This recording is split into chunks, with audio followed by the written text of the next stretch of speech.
Assalamualaikum warahmatullahi wabarakatuh. Perkenalkan, nama saya Selvi Anjani, NIM 21010200001 dari kelas A1 Prodi Akuntansi, Fakultas Ekonomi dan Bisnis dari Universitas Bina Insan. Baiklah, di sini saya akan memaparkan jawaban saya mengenai mata kuliah Matematika Ekonomi dan Bisnis. Baiklah, soal pertama.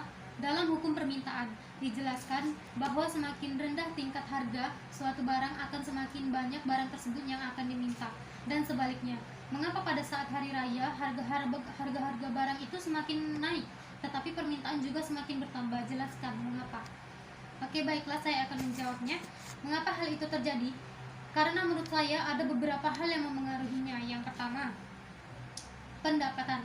Dengan semakin meningkatnya pendapatan seseorang, maka permintaan suatu barang akan cenderung meningkat dan kebutuhan dibutuhkan semakin meningkat pula. Yang kedua, selera. Mengapa selera? Karena di dalam dunia ekonomi, yang membuat permintaan suatu barang semakin tinggi atau meningkat adalah dipengaruhi oleh selera masyarakat itu sendiri. Walaupun secara finansial atau dengan harga tinggi, tetapi tidak menjadi masalah bagi masyarakat tersebut untuk membeli barang yang mereka inginkan. Contohnya, saat ada lebaran, permintaan akan pakaian semakin meningkat. Yang ketiga, kebutuhan. Bila kebutuhan konsumen akan barang atau jasa bersifat mendesak, maka permintaan suatu barang semakin meningkat. Contoh, saat awal semester, kita ketahui pada tahun baru, ajaran baru, harga alat tulis, buku, dan lain-lain semakin naik, tetapi permintaan alat tulis, buku semakin meningkat. Hal ini disebabkan oleh kebutuhan konsumennya mendesak yang diharuskan dibeli oleh konsumen itu sendiri. Yang keempat, promosi. Bila promosi suatu barang dilakukan secara gencar, maka permintaan suatu barang akan semakin meningkat. Jadi, kesimpulannya adalah permintaan suatu barang akan selalu berubah-ubah, kadang mengalami kenaikan dan juga kadang mengalami penurunan. Kondisi ini disebabkan oleh beberapa faktor tadi, yaitu faktor pendapatan, selera, kebutuhan, dan promosi. Baiklah, pertanyaan kedua. Apakah dengan adanya kemajuan teknologi akan berpengaruh terhadap hukum permintaan? Baiklah, saya akan menjawab.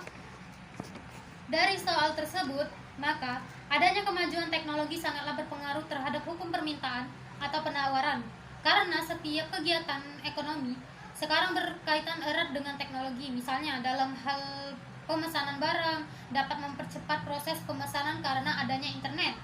Dengan teknologi maka dapat mendistribusikan barang dengan cepat, mengontrol bagaimana proses pendistribusian berlangsung.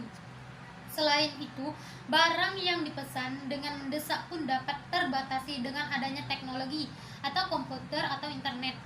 Namun, juga sebaliknya, teknologi dapat memberikan dampak negatif dalam kegiatan ekonomi, yaitu timbulnya keinginan rumah tangga konsumen yang tidak mempunyai batas untuk memperoleh barang yang diinginkan. Jadi, teknologi dapat membuat keharmonisan rumah tangga pudar. Contohnya, pendapatan sama dengan tuntutan tidak seimbang, yang artinya adalah tingkat pendapatan lebih kecil daripada tingkat pengeluaran yang tinggi, sehingga hal ini dapat menyebabkan timbulnya masalah dalam ekonomi keluarga konsumen. Baiklah, soal ketiga. Sebutkan macam-macam atau peristiwa di sekitarmu yang tidak sesuai atau tidak mengikuti hukum permintaan. Baiklah, saya akan menjawab. Yang pertama, saat hari raya. Yang kedua, adanya pasar malam tradisional. Yang ketiga, saat adanya upacara adat. Yang keempat, saat adanya hajatan berlangsung, dan lain-lain. Baiklah, itulah jawaban-jawaban yang dapat saya paparkan dari soal-soal tersebut. Saya membuat video ini selaku untuk memenuhi tugas dari Bapak Muhammad Effendi, Sarjana Ekonomi Magister Sains, mata kuliah Matematika Ekonomi dan Bisnis. Saya ucapkan terima kasih. Apabila ada kata-kata yang salah, saya mohon maaf. Kepada Allah saya mohon ampun. Saya akhiri. Wabillahi taufiq wal hidayah. Wassalamualaikum warahmatullahi wabarakatuh.